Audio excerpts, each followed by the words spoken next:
Testing. Testing. Cool. It looks like we're live. I'm just kidding. All right.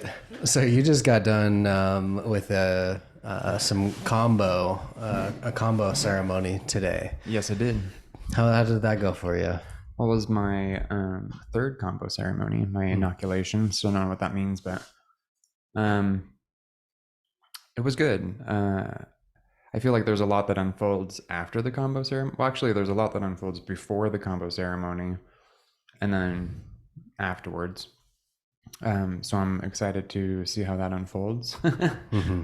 I got the most dots because I guess you can have as little as 1 dot, and then 6 is the max. And first time I had 2, and then 3, and then this last time I had 4. But honestly, this wasn't really as intense as the first 2. I don't know if intense is the right word even, because it's not like, it's really hard to describe to somebody what the experience is because it's not pleasant, but it's not as bad as you think it's going to be also. Because you did it too, right? Yeah, I only did 1 session. Right. Yeah. So it would have been good to get the full inoculation, I think. But I'll be doing it next week, so I'll get that opportunity. Are you doing 3 days in a row or? I don't know. I probably should, but it's just a matter of start cheating on your diet again. What's that? Start cheating on your diet again. Yeah, I condense it so I don't have to prolong the diet. Yeah, I wish mine was more condensed because it's like, I mean, it's been great to eat clean. Last night we did a little potluck thing, but there were so many things that I couldn't eat. And one of the people brought like this big chocolate cake, and I was just like, maybe I should take a piece for later. And then I was like, no, you haven't done sugar for like 3 weeks. Why would you start in on a big piece of chocolate cake? So I've started making these cookies that are like made with chickpeas, peanut butter, and dates, and they're really good. They're delicious. And so I was like, this is me now. It's a lifestyle. It's a lifestyle. Yeah. I'm gonna be one of those people that, like, I eat for fuel. Yeah, and then like pointing fingers at people while they're eating bad stuff. You're killing the environment or whatever. Do you not give a fuck about your body? I mean, I just had a ham and turkey and cheese sandwich, so I don't know how great I'm doing so far. I don't know. I mean, the bread's probably the worst part. But it was sourdough bread. She said that was okay. Yeah. Sourdough's good. Yeah. That was probably the first dairy I'd had since I had a little bit of butter on Sunday, but I haven't really had dairy in a really long time. So explain kind of the process of the ceremony. What was that like for you? So you have to sign up all of this scary paperwork that says you might die. Not liable. not liable.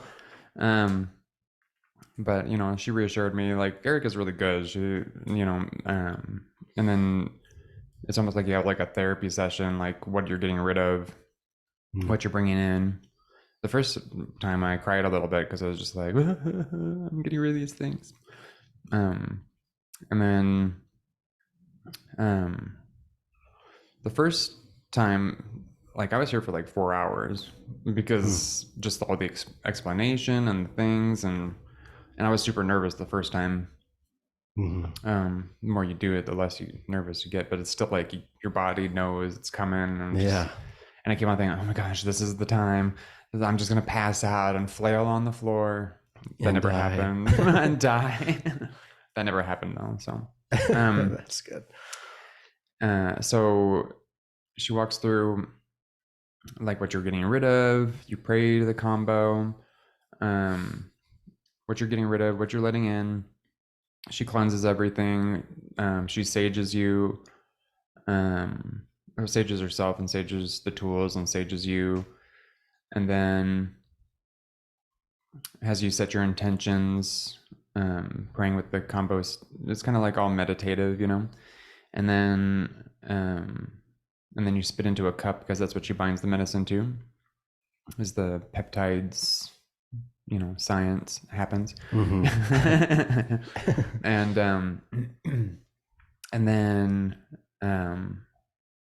and then she, you meditate on how many dots you want, how many or where you want it placed, because I found this out from her that you want it on a limb, arms or legs. And in the video that I watched about it, she put it on her spine, and I think she used an incense stick, which apparently is like super disrespectful to the medicine. I can't remember what the tree branch. Do you know what the tree branch is that she uses for the? I forgot. It's some vine that grows in the Amazon that the frogs live in. Yeah. Yeah. So, and it smells great when she starts burning it. Yeah. But she's like, you wouldn't want to put it anywhere on your torso, except for like if you become a practitioner, then I guess you get like a heart dose, so it's like right over your heart. But she's like, you don't really want that anywhere near your spine. And I thought that was interesting. And then she's like, you definitely don't want to use an incense to burn the holes, because then there's chemicals on the incense stick. So it's like, there's a lot of misinformation out there on the internet. And as she was telling somebody today, like a story I was listening to, she was telling me was, she's like, don't look it up on Google because you're going to get all this horrible information. Like the videos the video I watched wasn't terrible. I felt more eased after reading some stuff, but at the same time, like it wasn't anything like my experience here. Excuse me. And then, so then she lights the stick. She marks where you want, how many spots you want, or how many dots you want, where you want it, from 1 to 6 dots on either your ankles or your arms. And then she has you take a deep breath and does you let go. And that's when she like pokes you with the stick. Like it stings for like half a second. Like I thought that was gonna be the worst part, because in the video it looks like they're just like jamming it in, like but it really isn't that bad. I do find, and she said this too, that it's more sensitive and it takes longer to heal on the ankles. And I know that now. But yeah, it's like I can still feel it kind of stings a little bit. But last time, like I had it on my arm and I barely felt it at all unless I scratched it or something. And then I'm like, oh yeah, I forgot I had that thing there. Yeah. That's where I got mine, is on the shoulder over here. And then she mixes, I guess she already mixes the spit and the combo together, but then she like divvies it up for how many dots that you have. And then she asks if you're ready, and usually my answer is like, I'm ready as I'm gonna be. Like, how much more ready can you be? I mean, how do you prepare for that? Yeah, because once they put it on, there's no turning back. Yeah, I mean, they could take it off pretty quick. That's right. Yeah, but they can take it off. But at the same time, like you're in it, and you're there for 20 minutes. So, and the time actually moves by pretty quick. Today, I felt like the time was moving by a little slow. The first time I had it was probably the most intense, and the time went by insanely fast. And I was aware the whole time. I started sweating profusely, and that time I had 2 on my ankle. And it takes longer to get to your heart from your legs versus your arms. So it takes a little while you feel it kind of like ease in. You start to get hot, which doesn't feel bad. Like actually the initial feelings of it actually feel pretty good. But then it starts to really kick in when you start to like hear your heartbeat in your ears. It's like dun, dun, dun, dun, dun, dun, and it's just getting louder. The funniest thing is the first time I did it, I thought I had my eyes closed, but it turned out that I had my eyes open the whole time, and I thought I had my eyes closed, and I was like, I had completely blacked out, but I was still like aware and in the room, but I thought I had my eyes closed. And it was just too funny because she started to like shake the shakers and the rattles and stuff like that. And I was just like, I imagine I probably looked like a creep or a weirdo or whatever. She said my pupil was like super dilated. So I'm just like sitting there, and she's like, she was like, I was thinking to myself, I was like, did you pass out? That's why I checked on you. Like, are you doing okay? And I was like, I responded, yes. So she's like, okay, so he's still with us. But she's like, did he or did he pass out with his eyes open? Because, but yeah. And so like she's doing the shaker, and then all of a sudden, like, I don't know if you've ever had like a blackout experience where like things get fuzzy, like, black to like reddish or whatever. Only like one ever. And so like, so then like I start seeing like the silhouette of her, the shaker, her shaking, and then like start to see the silhouette of her, and then that's when I realized I had my eyes open the whole time. And I was thinking I was having some sort of like transcendental experience, because on Seeing DMT, entities. well, no, because like on DMT once, like I basically like lifted up a little bit out of my body enough to be able to see the room or whatever, but I didn't, and I had my eyes closed. And I thought that was kind of what the experience was that I was having. I was like, oh my gosh, my eyes are closed, and I'm like seeing the room. And then I was like, oh wait, my eyes have been open this whole time. So then like all my vision started to come back. The second time I kept my eyes closed because it's just, I was like, well, I don't know that I need to experience that again. The second time, so the first time, and the first time I didn't puke. I just like, I shook a lot and I sweat. And then I guess I did a bottom purge afterwards, as they call it. Yeah. Super proud of it. And then proud of your bottom purge. Nice. I mean, it feels good because you like go and you're just like, it's like you got a devil out of you. Like it smells horrible. Like it just fiery, like shoots out of you. Hey, you wanted details. I'm just giving you the details. Yeah, I guess get what I ask for. Yeah, be careful what you ask for. And then the second time I threw up, or the second dose I got, I threw up and also bottom purged later. And my purge was, at first came out a little bit green, and then there was mostly yellow, and then like this big glob of yellow. It looked like a little slimy, like almost like a squash, like some sort of slimy squash, mashed squash kind of thing. And it was like deep, like it was like, like it was like being squeeze tubed out of me. And so yeah, that was pretty intense. And that time, like I got frog face, my ears swelled up in my mouth. I mean, it's all perfectly normal. Yeah, so it's super interesting how the Kambo medicine, because it comes from a frog, and in the Amazon, turns you into a frog. Turns you into a frog. Yeah, like the frog like takes over your body. It's like it becomes the host, or you're the. I become the frog. I go full frog. Yeah, it's like operating. That's what JD said when he was in it. He's like, and I was full frog. I was in it. And I was like, so yeah, second time I definitely went full frog. And that's when I felt like a little bit of the throat closing up sensation. Did Erica tell you about the story about how Kambo was discovered? It was like a shaman of a tribe, and his tribe was all sick with various things, and then so he decided to drink ayahuasca and head out into the jungle, and then the tree frog came to him on his shoulder and told him about the medicine, right? Yeah. I thought that was really interesting. Yeah, because it's like, who was like, oh, burn a hole and then put it on my burn. Well, yeah, and it's so, I mean, like, people who have never done anything like this probably wouldn't have that experience, because I remember listening to another podcast where this guy was saying, like, for people who are interested in ayahuasca and things like that, he was like, you don't really realize until you're in the medicine, when the shaman says, like, you are the medicine, that you really are. Like, I mean, this is your reality. Like, what you're, I mean, technically, you don't really need any things of these things. Like in the Course in Miracles, would call it magic.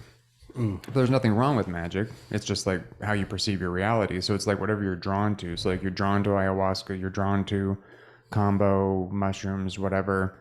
It's to teach you something about yourself. But it's also you. You know, you're feeding yourself your reality. And it reminds me of this story, I think Ram Dass or Alan Watts tells about them trying to like, I think it was Ram Dass because he was big into acid and stuff. Get this one of his teachers to try acid or whatever, and the teacher takes like all the acid, and he's all like, and didn't do anything to him because he knew that it had no power to do that to him. So it's just like realizing, and I had that kind of realization when I did ayahuasca too, was like in that first night of purging, like I really realized it was like within my power to stop feeling sick if I wanted to. Like, like you become more aware of what it is you're creating, what kind of beliefs you're feeding into, you know? So it's just like, and none of these things are wrong, you know, it's like you're giving yourself grace along the way, but it's just like, you know, you enjoy coffee or something, or, you know, I'm just using coffee as an example, but you enjoy coffee, but it's just like, is the coffee ruling you, or are you in control of the coffee? You know, because you can't serve two masters. So it's just like, you know, God is all there is, and that is yourself. And so there is nothing outside of you that has any power. So coffee can't really give you energy, but it's your belief in coffee that gives you energy. You know, it's that placebo effect. Right. Well, and something you said with like the purging, it's kind of like a metaphor, especially in ayahuasca, because I was that way within my first couple ceremonies where, you know, I'd take it and then lay down and then just kind of blast off essentially. But then I would sit in that sickness. And so then I learned through sitting up and breathing and then just being ready for it and letting it go and then moving on. You know, I think it's easy. That's kind of like a metaphor for our life, that we sit in the fucking guilt or the shame or the things that we don't like, when we can just pass it, let it pass and move on. Yeah. Well, and it really, and that's what I liked about ayahuasca, is it really shows you yourself and like kind of forces you to sit with your stuff. So it's just like, you know, sitting in it, at least that first night, the first time, was like, you know, having this, well, it was weird because, and this is ayahuasca I'm talking about, but when I was sitting there, I was having like this, I took it and then I was like sitting up, you know, all Buddha statue like, and I really felt like expansive and like expanding sensation. And then it was just kind of like, you know, all of a sudden it was like I was getting whiplash in a car accident. I was just like jerked to the side, and all of a sudden like, what, you know, and then I was like purging. And then I kept on being shown like people and these things that just like, it had like a negative connotation to it, and it was almost, you know, like traumas or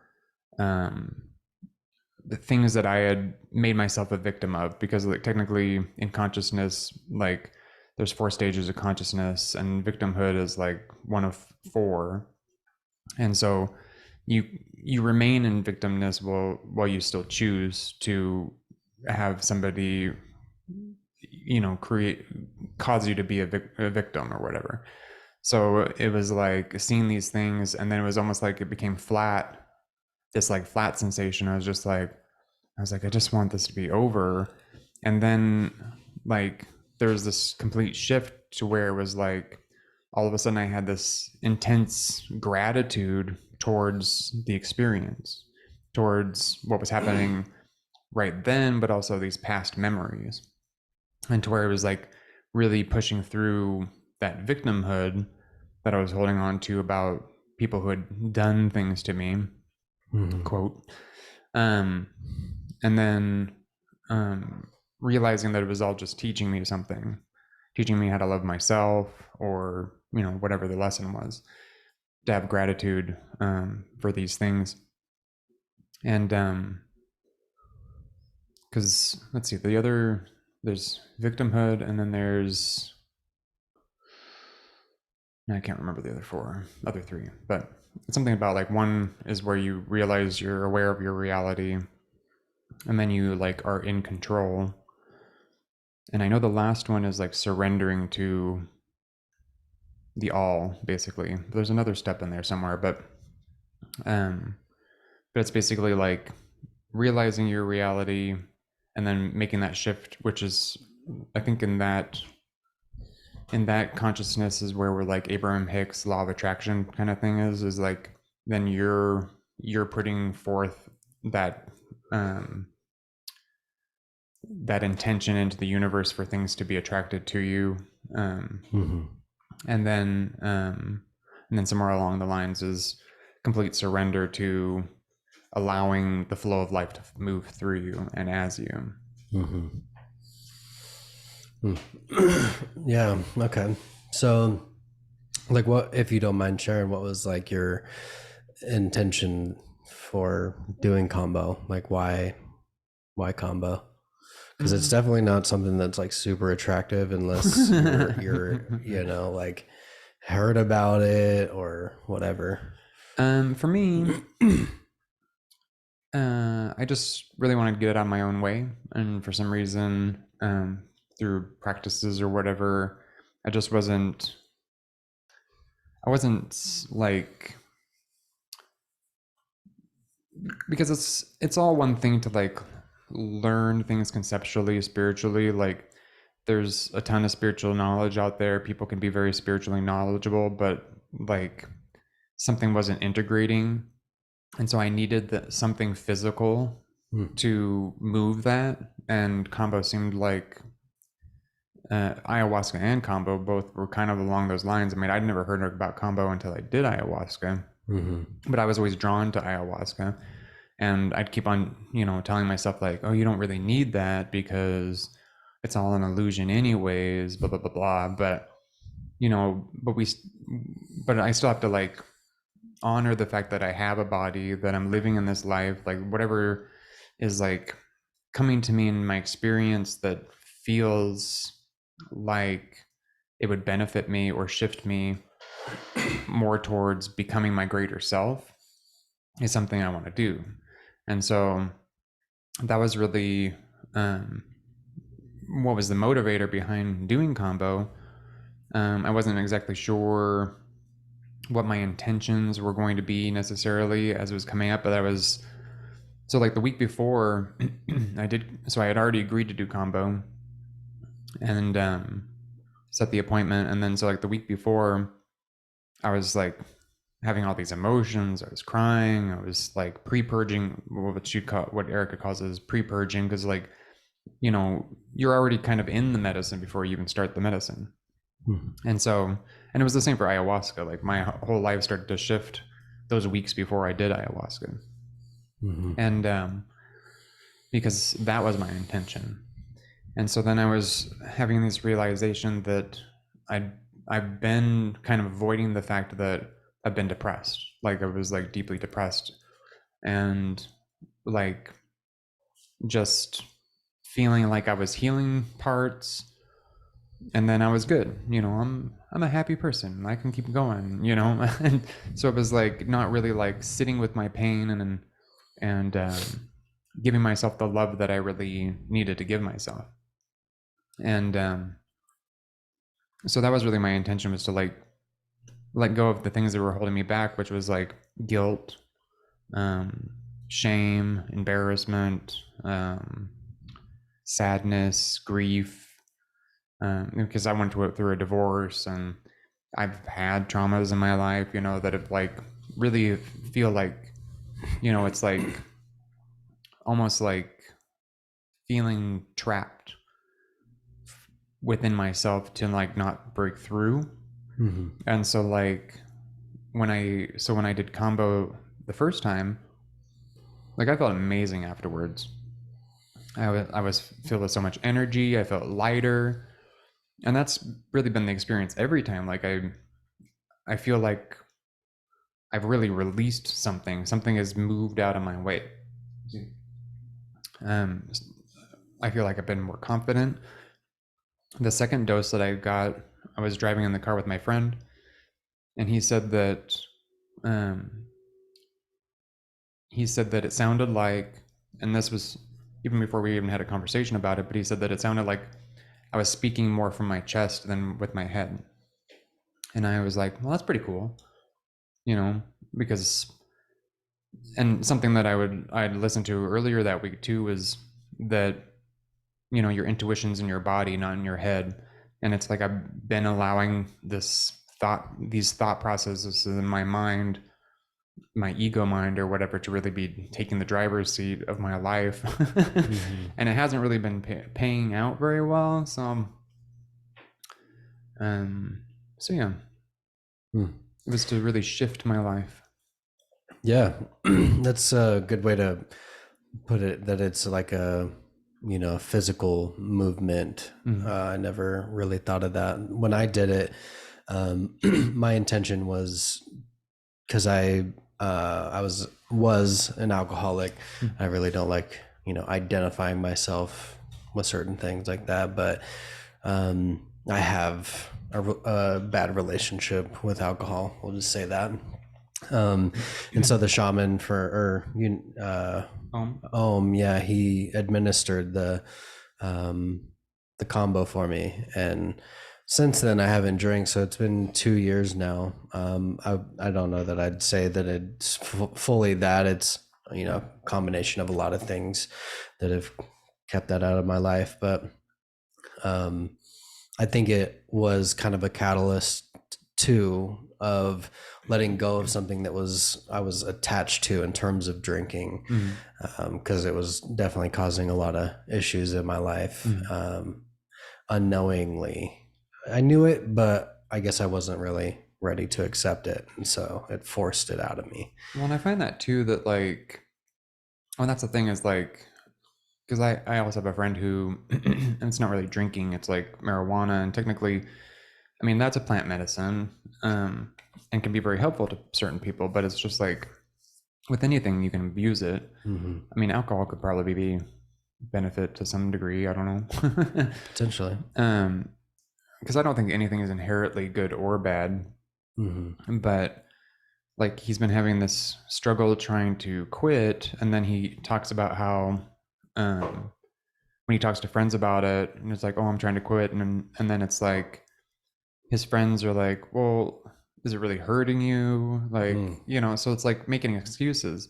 And it reminds me, in the Course of Miracles, they say how, because this is our reality, when we're employing the ego mind peoples the world. So it's just like, um, if I wanted um, validation for my ego thoughts, I'll project that onto you, and you'll feed that back to me. Mm-hmm. You know, whereas like if I was in my divine self, then I'm extending love to you rather than projecting in a world that I control or whatever, you know. Mm-hmm. And so it gets confusing for people because they're just like, it's other people who are saying it, and it's just like, there aren't really other people. Mm-hmm. We're all one. And I know it seems like there's other people, but it's still your own ego feeding you information back. Like, I mean, if you have an argument with your spouse or whatever, and you go to your friends and you're like, well, this bitch, blah, blah, blah, blah, blah, blah. And they're like, yeah, man, yeah, you know, they're going to feed you exactly what feeds Mm. your ego. it's I it's not gonna reconcile anything. You're Mm-hmm. gonna come back and you're like, my friends said that you're a crazy bitch, just as I told you you were.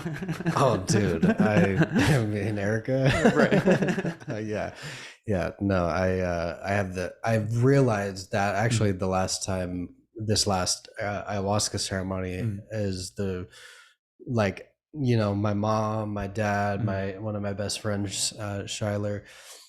It's easy to go to them and be like, oh, this happened, and then be like, oh yeah, that what? And she did that, How And could it's she do like I that to knew I was you? right, and then I told you she was totally wrong for you.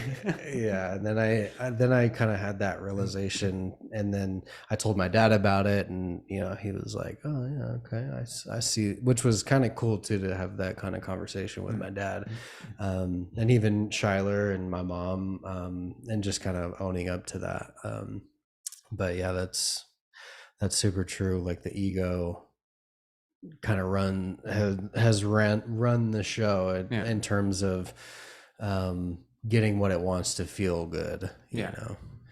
Well, and they say, because on this other Course in Miracles thing that I listened to, they were saying how don't ever personalize the ego, because it's like an ego thought system. It's almost just like the same as collective consciousness. Like, it's fear or love. So it's just like, are you, you know, in the consciousness of God and love and all that, or is it, or if you're, or you're in the consciousness of fear and separation? And so it's just like, it's a mass consciousness. So it's like, it's everywhere, Mm-hmm.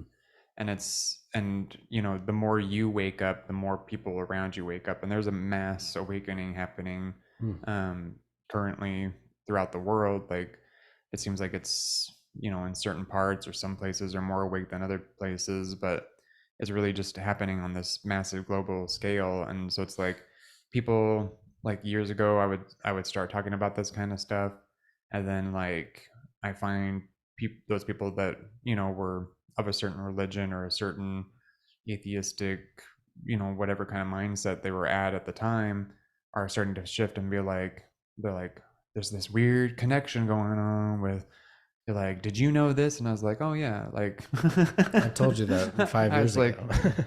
but and it reminds me of that, you know when Jesus was teaching, uh you know for those who have ears, let them listen, or however it's worded.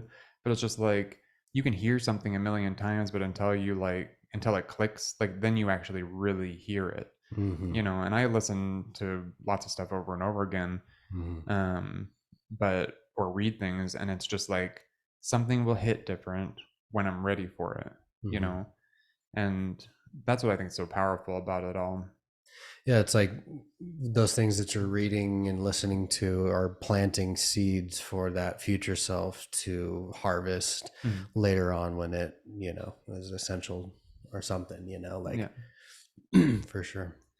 right. And I mean, it's just like the same. I mean, and it's like, then you have like a deeper understanding of things too, because, like, I had heard the phrase, "You can't serve two masters" years ago, and then, like, it really, back then in my mind was probably like, well, I have to serve God or somebody else, or or whatever. Like, you separate it in these things, and it's just like, these other things are like, you're serving love in the all, or you're serving yourself, which comes in the form of food or alcohol or relationships or whatever's like gonna feed that sense of separation in yourself. But Mm-hmm. because deep down, like, we all believe that we're separate, and that's the only real problem that there is this belief in separation. But the thing Mm-hmm. is, it's only a belief, and Mm-hmm. that means that it can be corrected.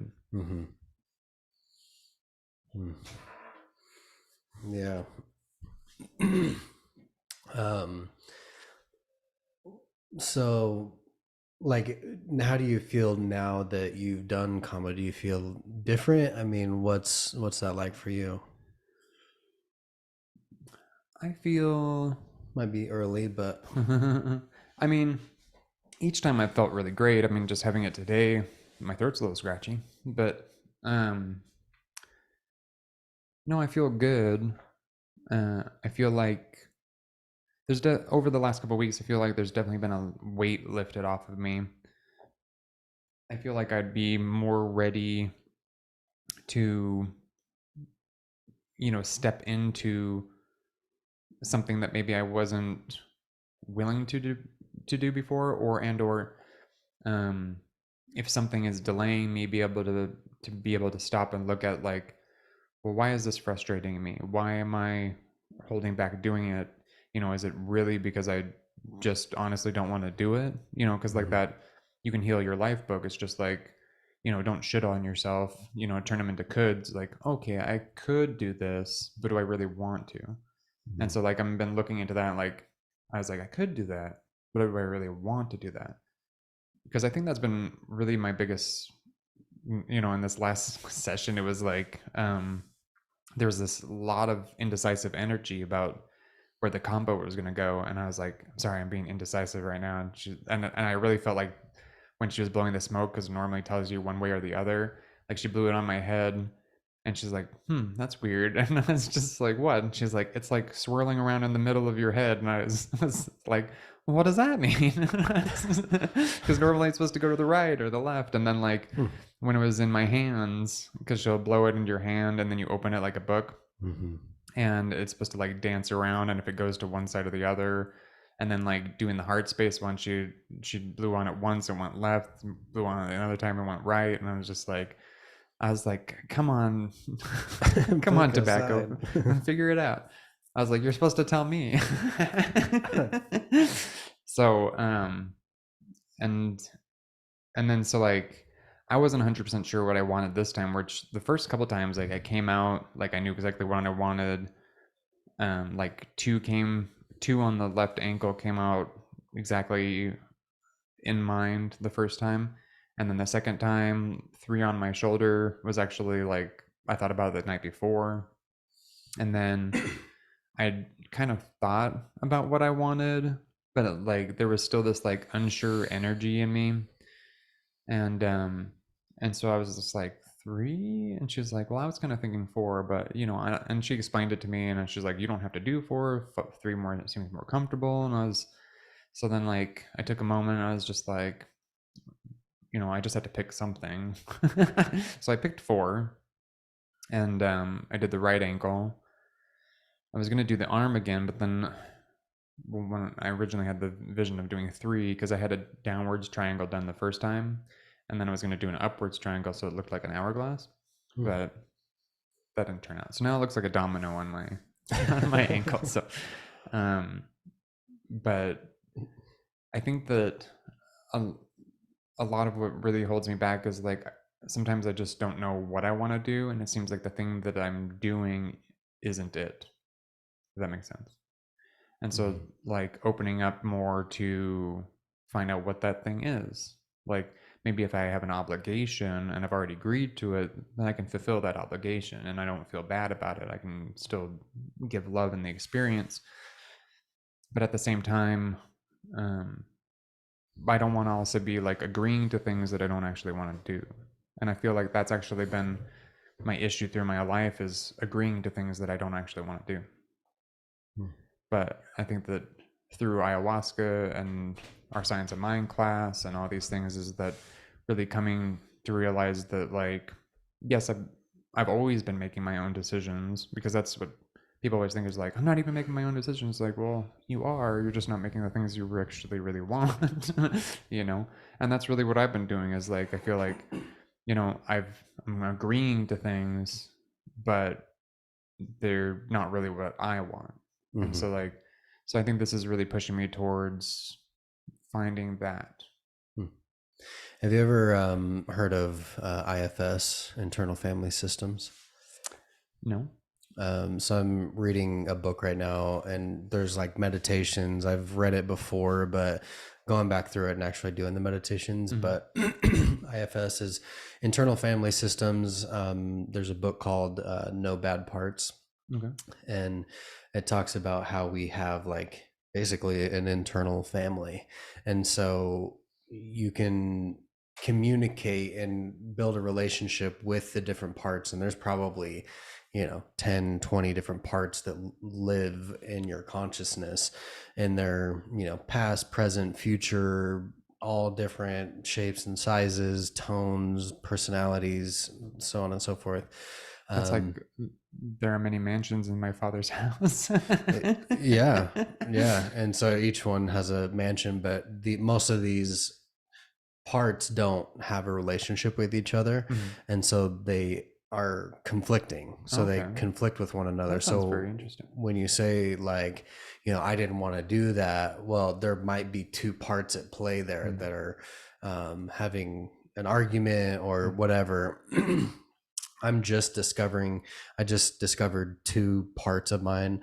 One of them is, kind of the one that feels attacked all the time, mm, and you kind of give it names and visual, um, but one of them is the one that feels attacked, like in business, not appreciated, mm, like I'm not doing enough, unworthy. There's that part, and it has its role in the way that I live my life. And then the one I figured out today is there's one that I coined the jock, mm, because I have like this thing where I'm a very faithful person, mm, mm, but there's beautiful women out there, mm. and so I find myself like looking, but then I'm like, no, don't do that, Mm. like Like shutting there's like yourself this down and both there's two conversations going on right now, and so I always win, mm. but it doesn't feel good, so there's these parts, and so it might be worth Mm. something to look into with what you're saying. I think of that too, like um, with like being seeing somebody who's attractive or whatever, um, like because I think there's also this battle of like needing to be a certain way, um, but like but also practicing love, and it's just like, well, like is something happening in your mind, or are you like is that like in a way an expression of love when you notice somebody who's attractive or you see the beauty about this person, like is it are you really actually shutting down like a genuine feeling Mm-hmm. versus like a impulsive sexual attraction, or what do you It's mean? usually that. Okay, wow. So, uh, and that's why it's the jock, it's like the okay, tough guy. It's yeah, the one that was like popular. It's like get any getting all girl the you want. pussy. Get all that pussy. Exactly. You know me. Yeah. So, well, I think probably the last question I have for you is like, with you, um, going through this inoculation phase, Mm, because it's like, they it's said to do 3 in every lunar cycle mm. for your inoculation. So what do you see is going to be your process of integrating this inoculation phase? Like, how are you going to go about that? Because that's really like the main thing. Even with like ayahuasca, Mm. you can go and trip out and Yeah, see things, but what do you but do if you're with not it? going to change, yeah. Um, that's a good question. I mean, I feel like I already have been integrating things quite a bit. Mm-hmm. Actually, I've, I've like, I haven't been shutting down, because it always seems like my mind's always in a hurry to do something or get something done, and so sometimes it's not like maybe taking as much time or consideration, maybe even of other people or myself, really. And I think that like um, I've really started to like instead of feeling like, oh, I want to end whatever this experience is right now is so I can go do this other experience, Mm-hmm. but rather just like, being able to stop myself and, because like, let's say, you wanted to have a conversation about something and, but I was on my way to do something else, Mm-hmm. like it would almost be like I couldn't really be there 100%. It'd be like I would Mm-hmm. be giving you like rapid answers because Mm-hmm. I'm still on my pathway somewhere else or Yeah. whatever. And so like I found myself like really stopping and being like, it's okay for me to take this time with this person or with myself, to really like be a container of love for this, like to hold somebody in space, to hold space for somebody, or even for myself.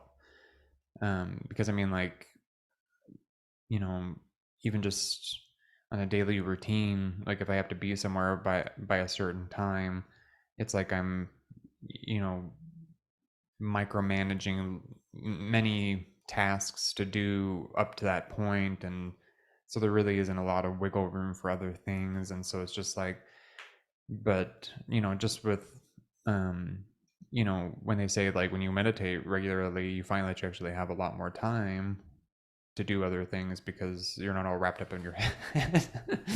And so it's so I have been meditating a lot, so, and that's been good. So I've been able to, you know, free up that space, or even just like not feel as anxious about getting to the next thing, because ultimately it doesn't really matter, because if I blew somebody off when they needed my help or something, or gave them a short answer or something like that to go do my thing, I would still be thinking about that moment while I was doing this other thing. So then I end up actually ruining both experiences. So, I feel like I've been giving myself a lot more grace, loving myself more. Like this thing that I was listening to the other day was, you know, love thy neighbor as yourself. And that and the way you worded it was really good, was like your mind is your neighbor and so is your body. And so it's just like, you know, have I really been loving and honoring my mind and my body, when it just seems like my focus is always constantly on the outside world? And so it's just like, hey, maybe I need to take a minute, you know, take a few breathers, or, you know, if I'm with somebody, you know, maybe I don't have to rush away right away, you know, because what's the worst that's going to happen is I'm late to something, you know, or even miss something completely. And it's just like, I feel like things like that are now less important. Like, even because I think the worry before would be like, oh, maybe I'm going to be late to an appointment, you know, because I do massage therapy. It's like, I don't want to be late to somebody's appointment, but at the same time, it's just like, you know, I'm having this human experience. I still have to honor the fact that I'm having a human experience. If I need extra time, or like if I wasn't feeling well or something like that, then I'm allowed to have that space, you know, that it's not really taking away from somebody else to give to myself. Rather, it's more important for me to give to myself so that I can better give to others. Yeah, that's hard. Definitely hard sometimes. Oh my gosh, yeah. Well, so I haven't gotten it yet, but this lady is going to do an astrological chart reading thing on me, and she did a little brief thing with it the other, actually it was on the new moon. Now that we're here at the full moon, which I guess was technically yesterday, but she was looking at my chart and she's like, oh, this lifetime's all about you. And I was just like, oh gosh, I feel like I've felt like this whole lifetime was about other people. You know, and I feel like I've really neglected myself. And even though when it seems like I'm doing things that potentially are loving myself, I'm not actually really integrating that experience either. Like, it's just another task. Like, oh, I'm going to take this hot Epsom salt bath, which is very calming and soothing, and it's going to be this time for myself. But then it's at the same time, it's just like, am I really integrating and accepting that experience as being love towards myself? Or if I'm eating something, am I really accepting that as love for myself? If I'm taking a nap or sleeping, am I really accepting these things as love for myself? Yeah, it made me think like sometimes those things could potentially be being done out of like like frantic necessity, really. yeah, well, like like kind of punishment. Yeah. You know, even the salt bath or baths or whatever could be done out of punishment. It's like, you need to love yourself. Now go take a fucking bath. You know, and then you smell like shit. Get out of here. You're sitting there trying to enjoy it, and you're like, yeah, take that. I'm like, yeah, I'm going to bath so hard. Yeah. So, Well, I don't know that I'm but I mean, I could see what you're saying though. yeah. But yeah, like, and I've been noticing that more, like, if am I doing this because I feel like I need to or have to, or am I doing this because I really want to? Mm-hmm. You know, I mean, I really enjoy Epsom salt bath, so I mean, that is something I do enjoy, but sometimes it does, but that's, because I like to do it at nighttime, like before bed, and so it's like, if it's running late, like I almost wanted to do one last night, but it was like getting late, and I was just like, it was almost, I could realize that it would stress me out more to take the bath and worry about not getting enough sleep before coming in today, than it would be to just skip the bath and do it another day. Mm-hmm. You know.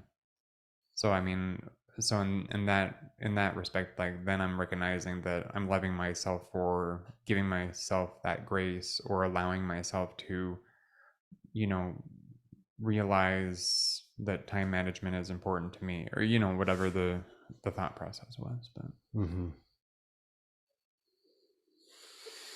Nice.